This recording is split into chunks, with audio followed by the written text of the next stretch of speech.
Olá, muito boa noite. Boa noite. Ex-presidente Lula lança oficialmente a candidatura para a eleição presidencial. Presidente Jair Bolsonaro participa de evento no Rio Grande do Sul e volta a criticar reajustes nos preços dos combustíveis. E você vai ver também. Assalto em joalheria em shopping de Belo Horizonte leva pânico a clientes que faziam compras para o Dia das Mães. O presidente Jair Bolsonaro voltou a criticar hoje os reajustes nos preços dos combustíveis. O presidente participou do encerramento da FenaSoja, a Feira Nacional de Soja, em Santa Rosa, no Rio Grande do Sul. Antes da solenidade, o presidente Jair Bolsonaro participou de uma motociata.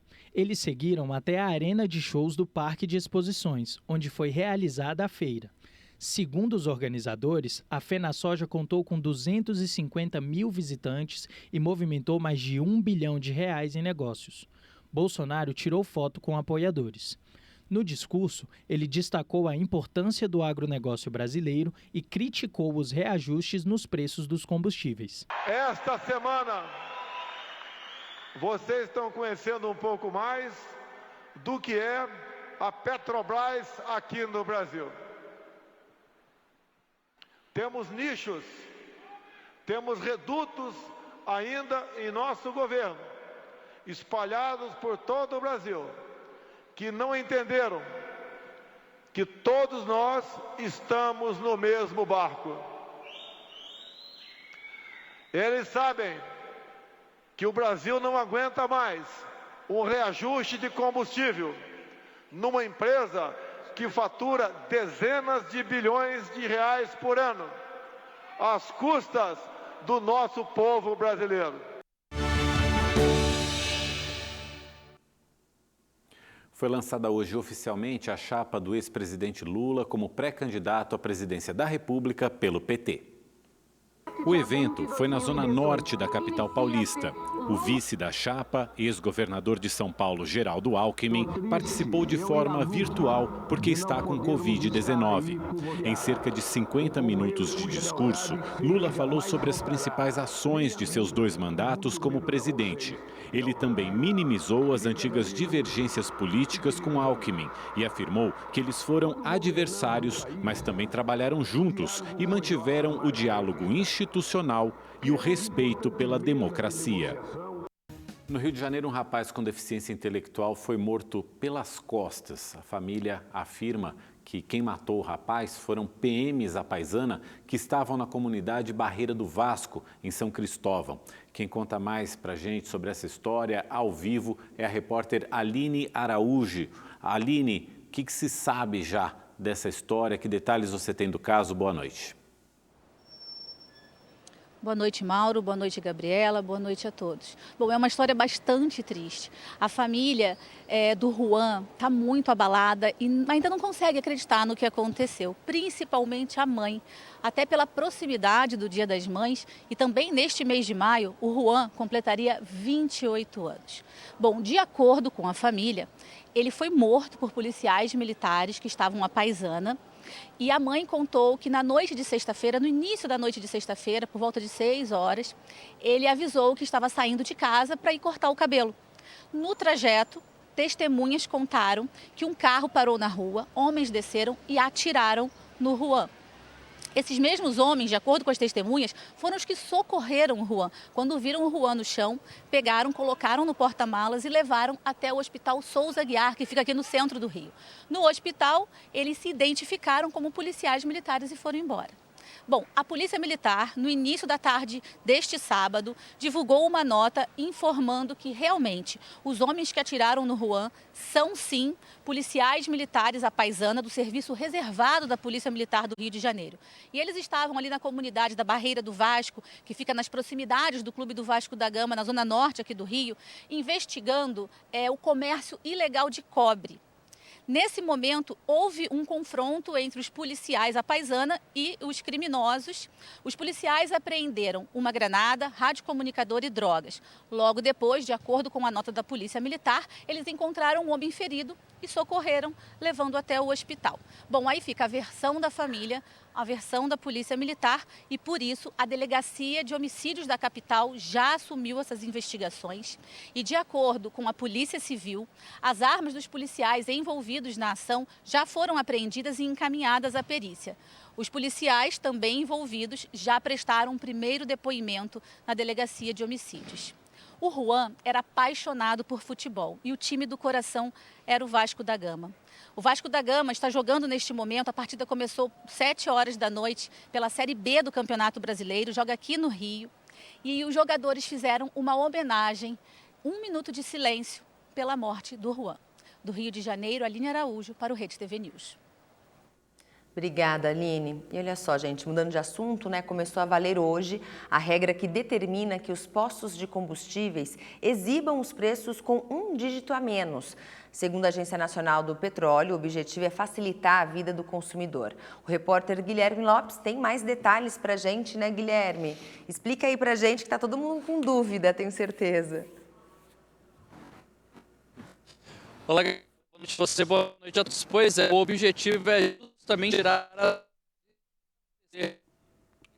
essa foi a determinação da ANP quando aprovou essa mudança lá em novembro do ano passado. E já está valendo a partir desse sábado, mas a gente percebeu que alguns postos começaram a fazer essa modificação ao longo da semana, até porque não é uma modificação nada complexa, é muito simples, pelo contrário, viu? A partir de agora, o consumidor que chegar ao posto de combustível vai encontrar o preço daquela forma, com apenas 2 casas decimais depois da vírgula, né? No caso do etanol, R$ 4,99, da gasolina, R$ 6,89. Antes, o pessoal sabe bem, estava acostumado a ver a gente teve um problema aí com o áudio e com o sinal do Guilherme, a gente pede desculpas, mas ainda falando sobre a questão dos combustíveis, a elevação do preço do petróleo tem provocado aumentos sucessivos nas passagens dos transportes aéreo e rodoviário. E a solução é planejar para não ficar sem viajar. Depois de uns dias de folga no Recife, Daniel está de volta à rotina de sempre. Mas agora, por causa dos altos preços, a próxima viagem vai ser diferente. A gente até pensa em pegar destinos mais tranquilos, onde pegue trecho de carro ou de ônibus, alguma coisa assim, né? Já as viagens de negócios desse grupo vão exigir mais atenção no planejamento. A gente sabe que aumenta de uma hora para outra, então acaba prejudicando a gente, porque a gente tem que fazer novos planejamentos para poder fazer um novo pagamento, para não ter problemas financeiros durante a viagem e depois da viagem. Thaís planeja viagens para clientes. Em pouco tempo, percebeu a mudança no preço de uma passagem entre São Paulo e Porto Alegre, por exemplo. E isso a gente não consegue, assim, entender. Como que o preço da gasolina aumentou em menos de 20% e o preço das passagens aéreas aumentaram 50%, 100%, 200%. O combustível representa 40% dos gastos do setor aéreo. Com o aumento recente, os preços das passagens foram parar nas alturas. O resultado é que num setor que começava a sair da UTI pós-pandemia, agora nós temos um impacto que é muito difícil ser repassado a todos os preços e custos, porque a capacidade de consumo da sociedade ainda não retomou também seus níveis normais. Tem consumidor adiando viagens para 2023. Está bem difícil de viajar, você tem que economizar o máximo para conseguir viajar, planejar muito. É fundamental que o consumidor, na medida do possível, antecipe a compra dessa passagem, porque a lógica do setor é, quanto antes você comprar, mais barato você paga. Os usuários já vinham sentindo o impacto dos aumentos das passagens aéreas, isso desde o ano passado. Por isso muita gente procurou mudar de hábito, pesquisar mais, procurar as promoções, fazer a compra da passagem com antecedência. Agora, aquele usuário que trocou o avião pelo ônibus não escapou dos aumentos. Diego gosta de viajar de ônibus, só que o problema é que o diesel também subiu. Ele já procura saídas para economizar. O que eu tenho feito atualmente é buscar alternativas, buscar plataformas que surgem aí na internet, desde que confiáveis, claro, que fazem promoções de passagem, que têm acordos com as viações e que a gente consegue, de certa forma, comprar uma passagem num valor mais justo, né? De acordo com a Associação Nacional das Empresas de Transporte Rodoviário, por causa da concorrência, os empresários acabam repassando apenas parte do aumento aos passageiros. Um problema para a administração das companhias. A preocupação fica porque estamos no terceiro mês do ano. Um cenário em que o descontrole dos aumentos consecutivos não vai ser resolvido no médio prazo. Até chegarmos no final do ano, até dezembro de 2022, as empresas, os empresários, eles já trabalham com uma margem de mais de 60% de aumento no gasto, somente com a parte de combustível. E morreu hoje o cantor Alexandro, que fazia dupla com Conrado. O ônibus dos sertanejos tombou na rodovia Regis Bittencourt, na altura de Miracatu, no interior de São Paulo. O acidente também provocou a morte de outras 5 pessoas e deixou 11 feridos. Segundo os bombeiros, 19 pessoas estavam no veículo. Entre elas, a dupla Conrado e Alexandro. O cantor, de 34 anos, morreu no local do acidente. A identidade das outras 5 vítimas não foi revelada. Conrado foi socorrido com ferimentos leves. Outros 11 feridos foram levados para hospitais da região. Um deles em estado grave. Segundo o empresário da dupla, o ônibus saiu de Tijucas do Sul, no Paraná, ontem à noite e seguia para São Pedro, no interior de São Paulo, onde os sertanejos se apresentariam hoje. Segundo informações preliminares, o pneu do ônibus estourou e por isso o veículo tombou. Minha dor era menor quando eu contemplava essa treta, a vida incolor. A dupla foi formada em 2019 no Mato Grosso do Sul e já soma mais de 1 milhão de visualizações no YouTube. Nas redes sociais dos cantores é possível ver fotos da última apresentação em uma homenagem a Alexandro. Outros sertanejos também lamentaram o acidente e prestaram solidariedade às famílias das vítimas, como Israel e Rodolfo e Simone e Simária.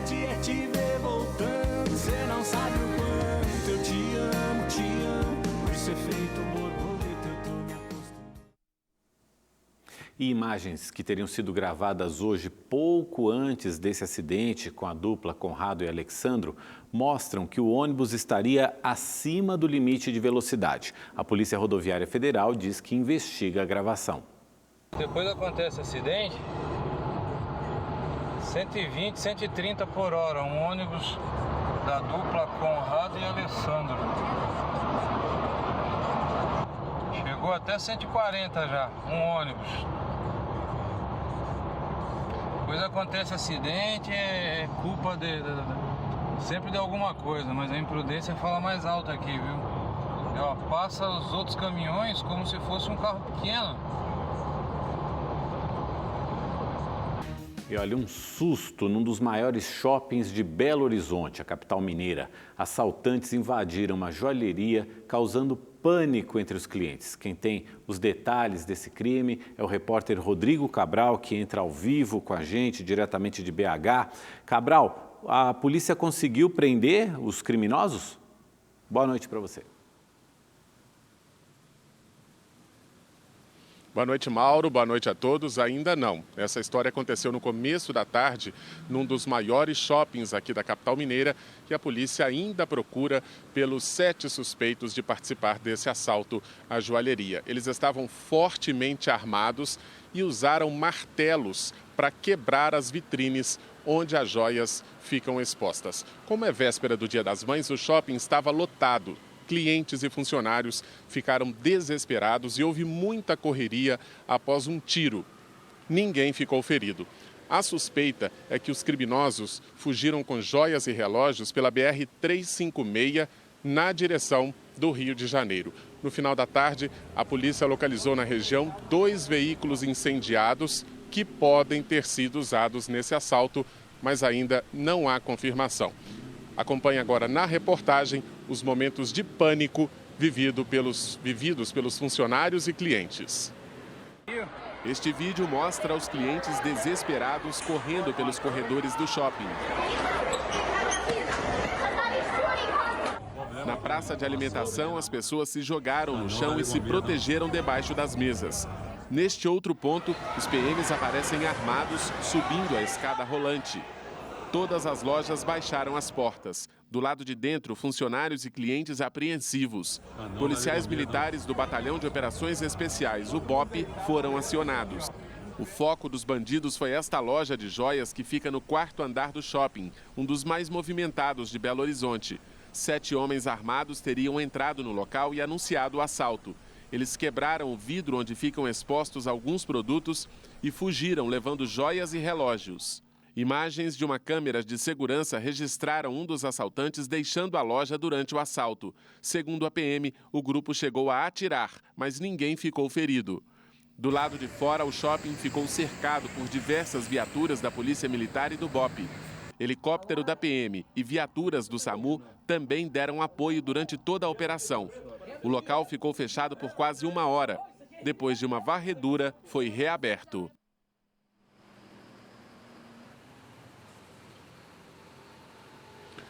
A polícia informou que a ocorrência está em andamento e a gente, portanto, segue acompanhando este caso. Em nota, a administração do shopping disse que está colaborando com as autoridades de segurança pública.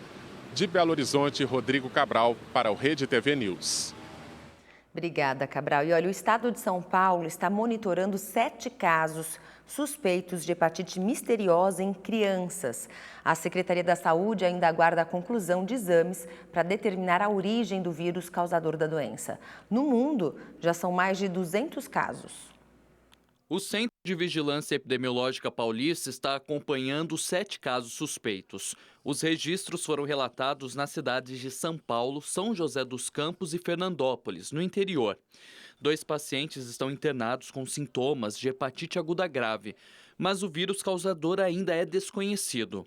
No Rio de Janeiro, são 6 pacientes com sintomas da doença, 3 na capital e outros 3 no interior do estado. A morte de um bebê de 8 meses é investigada. Já no Paraná, 2 crianças têm sintomas e são acompanhadas.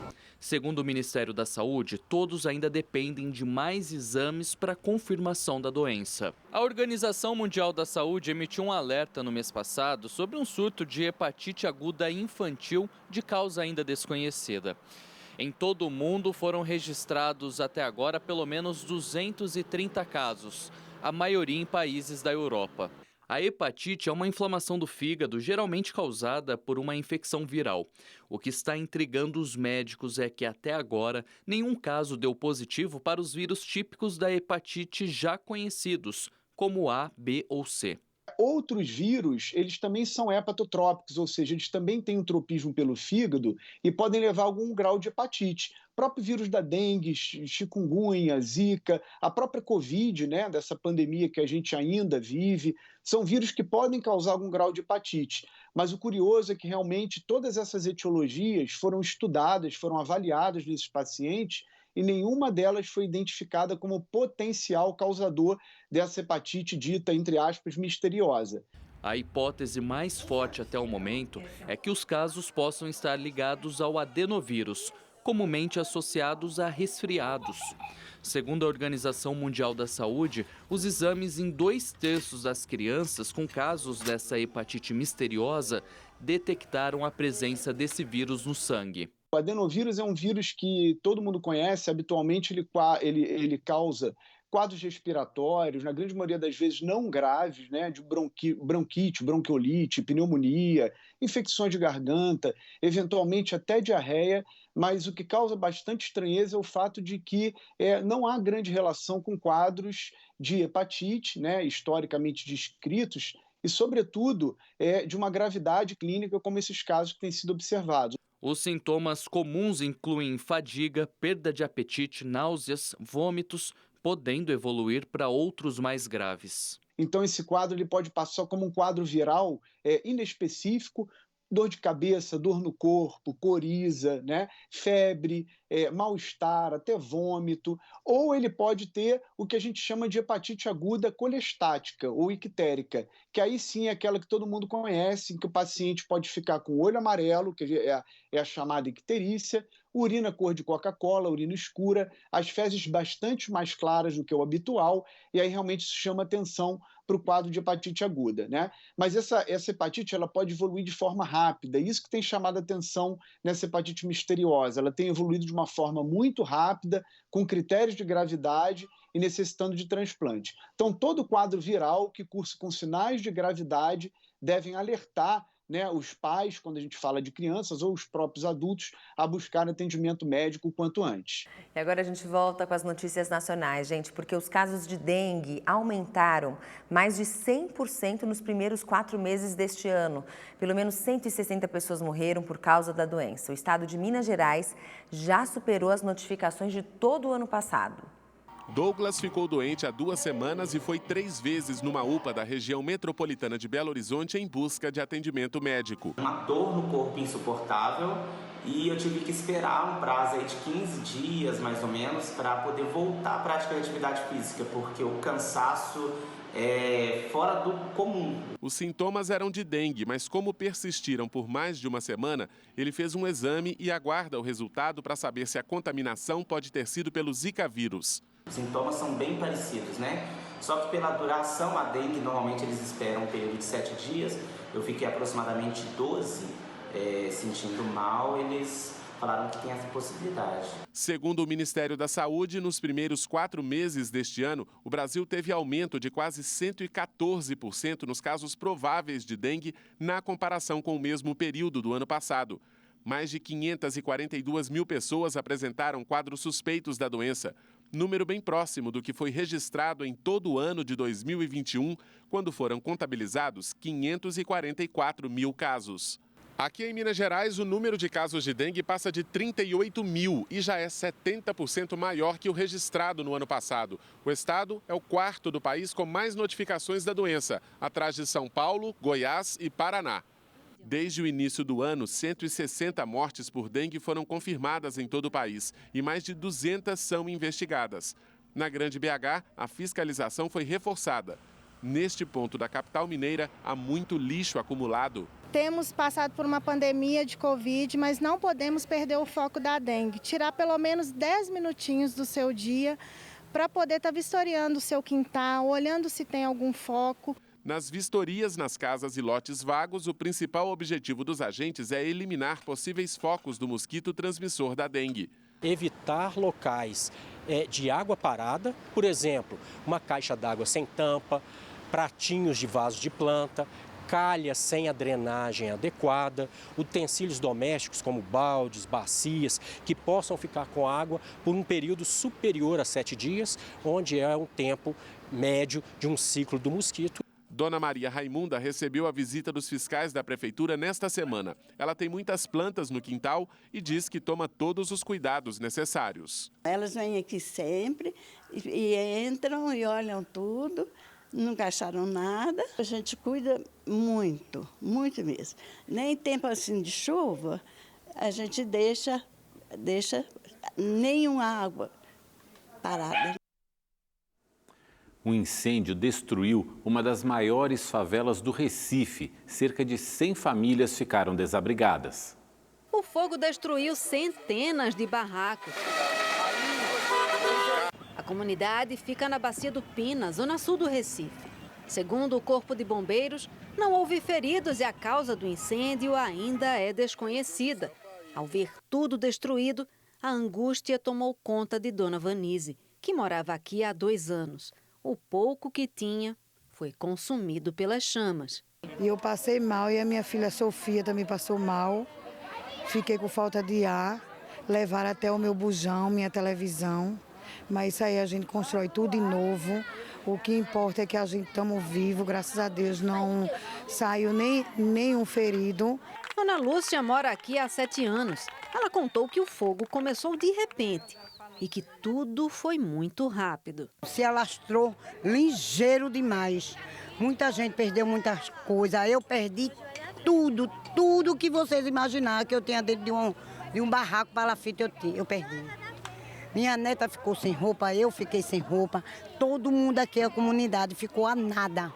Como você está vendo, um cenário de terror. Os moradores estão sendo amparados por uma rede de solidariedade formada por voluntários de vários movimentos sociais. Os desabrigados receberão comida, roupas, toalhas, produtos de higiene. Uma forma de trazer algum alento a quem já não tinha quase nada. A Arquidiocese de Olinda e Recife montou um restaurante perto da comunidade. e lançou uma campanha de doação para as famílias carentes. Para funcionar diariamente um restaurante que já existe aqui perto, para que as pessoas possam ter pelo menos o pão diário. A Prefeitura do Recife informou por meio de nota que as famílias afetadas pelo incêndio no Pina receberão um auxílio de R$ 1.500, além de cestas básicas, abrigo e transporte para a casa de familiares. A comunidade, estabelecida às margens do rio Capibaribe, abriga a maior favela de palafitas do Recife e chama a atenção por ser localizada entre prédios de luxo e até um shopping center. Queimou-se tudo, nem roupa, já estou usando roupa que deram pra gente. A gente está aqui, não é porque a gente quer, não, porque a gente precisa. E o Brasil bateu recorde de abertura de empresas em 2021. Com a falta de oportunidades de emprego formal durante a pandemia, trabalhadores se reinventaram e se tornaram microempreendedores individuais. Jennifer abriu essa loja de roupas na região central de São Paulo. A iniciativa veio no fim do ano passado, depois que ela perdeu o emprego de corretora de seguros. Jennifer optou por se tornar uma MEI. Essa é a sigla para microempreendedores individuais. Pesquisei bastante, vi que o ramo de vestuário estava crescendo, principalmente na parte online, né? Por conta da pandemia, muita gente estava comprando online. Aí eu resolvi abrir a empresa e investir nessa parte. O comércio varejista de artigos do vestuário e acessórios, como o da Jennifer, foi o setor que mais cresceu nos últimos 2 anos. Mais de 1 milhão de empresas foram criadas. As lojas de mercadorias no geral, predominantemente de produtos alimentícios, somam 455 mil empresas ativas. Mas o perfil do empreendedor vai muito além. A maioria são professores, por exemplo, de inglês, cabeleireiras, costureiras, gente que está fazendo comida em casa e com muito sucesso, marmitas para diversos tipos de público, ou sem glúten, ou fitness, ou pães, ou doces, né? Então nós temos principalmente prestação de serviços. Segundo o mapa de empresas do Ministério da Economia, nunca foram abertas tantas empresas no país como em 2021. Ao todo, são mais de 4 milhões. Nesses 2 anos de pandemia, muitos que empreenderam já colhem bons resultados. O Edmilson começou em março de 2020, logo quando estourou a pandemia, vendendo só ovos e água, não tinha mais nada aqui. Foi um investimento inicial de R$15 mil. De lá para cá, com o lucro que conseguia, foi comprando outros itens que os clientes pediam. Então, hoje tem uma variedade de alimentos, bebidas, produtos de limpeza e ele tira, em média, um faturamento de R$2 mil por dia. O crescimento foi muito acima do que eu imaginava. É muito trabalho, viu? É de domingo a domingo, é uma luta, mas avisa a todo mundo. Não pode desistir, não. Temos que reinventar porque nós somos brasileiros, né? Então, para quem também quer empreender, assim como Edmilson, mas não sabe como colocar a ideia em prática e atrair clientes, ficam aqui algumas dicas. Procura alguma diferença, fazer de uma maneira diferente. Pode ser o jeito de atender, o jeito de embrulhar, o jeito de entregar ou o kit, né, mais completo, agregando valor. E o mercado de produtos e serviços voltados aos animais domésticos cresceu durante a pandemia. E quase 90% desse setor é formado por microempresas. A pandemia obrigou o brasileiro a ficar mais em casa. Deu para dar mais atenção ao pet ou mesmo adotar um companheirinho.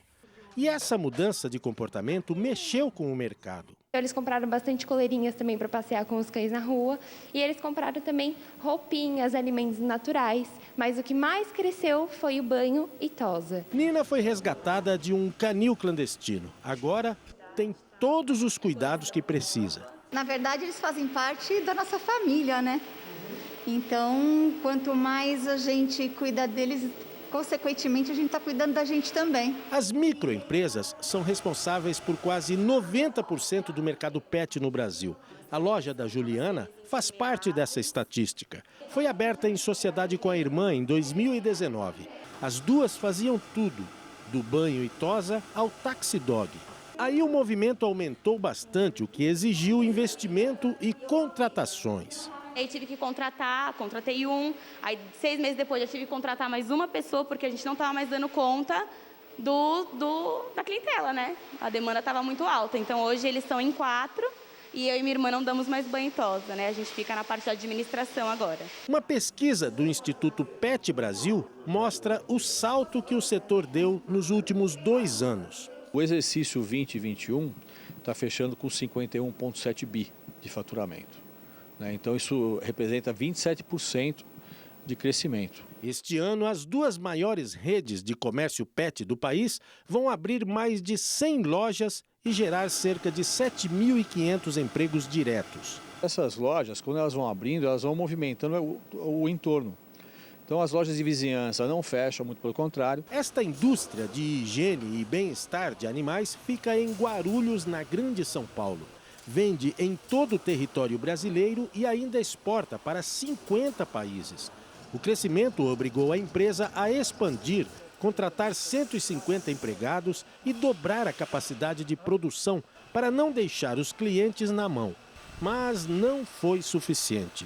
A nova fábrica, inaugurada no meio da pandemia, garantiu o dobro da produção comparando com 2019. Mas agora os pedidos continuaram chegando, aí a diretoria decidiu reservar essa parte aqui, para a expansão da indústria. Aqui o aumento vai ser de 40% da produção em relação a este ano. Esse crescimento, ele praticamente dobrou em 3 anos, né, esse faturamento. E na pandemia, tanto em 2020 como 2021, foram 2 bons anos. Né? O mercado pet ele está mais valorizado agora e ele tende a continuar valorizado.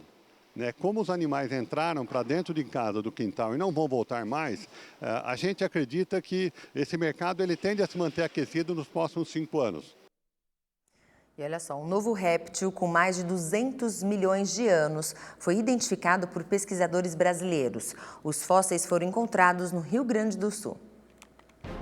Em 2010, cientistas brasileiros identificaram um fóssil de 225 milhões de anos na cidade de Faxinal do Soturno, na região central do Rio Grande do Sul. No início, os pesquisadores pensavam que se tratava de um pterossauro. No entanto, a conclusão atual é de que se trata de uma espécie até então desconhecida. O que a gente fez foi fazer uma reavaliação do material de Faxinalipterus minimus e uma reanálise desses materiais. E aí a gente concluiu que ele não seria ainda um pterossauro. Ele estava na linhagem dos pterossauros, mas ele ainda não era um réptil voador. E aí a gente desmembrou Faxinalipterus e criou essa nova espécie Maiari bonapartei. Maiari bonapartei é um réptil de pequenas dimensões, tido como a base da linha evolutiva dos pterossauros. O nome faz referência ao principal pesquisador de vertebrados fósseis da Argentina. Agora nós temos 2 espécies. Faxinalipterus minimus e Maiari bonapartei, os 2 da linhagem que deu origem aos pterossauros, mas não ainda pterossauros de fato.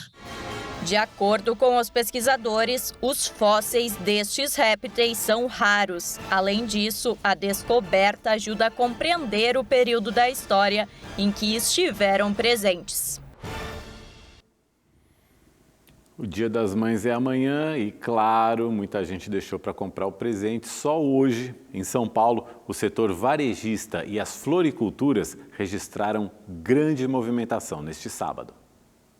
O Dia das Mães movimenta as vendas em vários segmentos, mas sem dúvidas, o de flores é um dos mais lembrados, principalmente por aqueles que deixam para comprar um presente para a mamãe na última hora. Afinal, o item tem todo um charme especial, né? De repente trabalhou, não deu para comprar antes. Chega aqui em 5 minutos, ele quer um buquê pronto, ele quer alguma coisa. E aí a gente precisa estar liberado dessas outras entregas para poder auxiliar a pessoa. Natural ou artificial, as flores ajudam a simbolizar o amor e o carinho nessa data que é tão especial. Esse buquê aqui, por exemplo, além de agradar a mamãe, ainda pode tranquilamente enfeitar qualquer ambiente. Mas a gente tem que aproveitar enquanto a gente tem tempo, então que a gente possa comemorar bastante nesse dia que veio. Já aproveito, já compro e já dou para ela antecipado, porque amanhã tem que trabalhar, então é só o tempo de sair para poder almoçar com ela. Opção é o que não falta. Tem rosas, girassóis, orquídeas, Flores que atendem a todos os gostos e bolsos. Vou dar aqui um girassol, que eu acho que é uma flor que simboliza muita felicidade, alegria, que é o que todas essas mulheres representam para mim.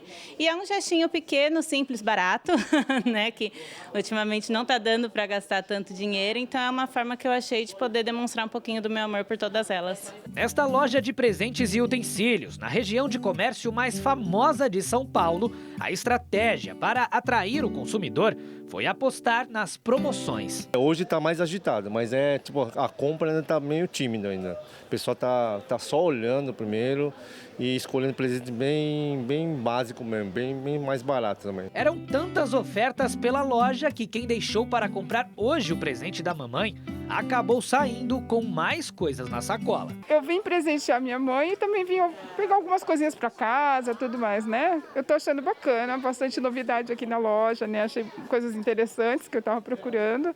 E eu vou dar mais uma olhada aqui para levar mais algumas coisas. Só que casos assim podem ser exceções. Comprar na véspera também tem desvantagens. Muitas vezes não encontra os produtos que procurava naquele local, ou então não tem tempo suficiente sequer para fazer essa compra, sendo obrigado a comprar aquilo que estiver disponível e no preço que estiver, sem ter chance das comparações. Mesmo assim, muita gente nem liga de correr esse risco. O importante é comprar aquele presente para a mãe, deixar ela feliz, né? O importante é isso, né? Não importa que é de última hora, o importante é não esquecer. O importante é não esquecer. Comprando aquele presentão e a mãezona dá aquele sorrisão, já ajuda até demais, né? É isso aí. Então, feliz Dia das Mães e uma boa noite para você. Um domingo especial para todas as mamães e até a próxima. Tchau, tchau.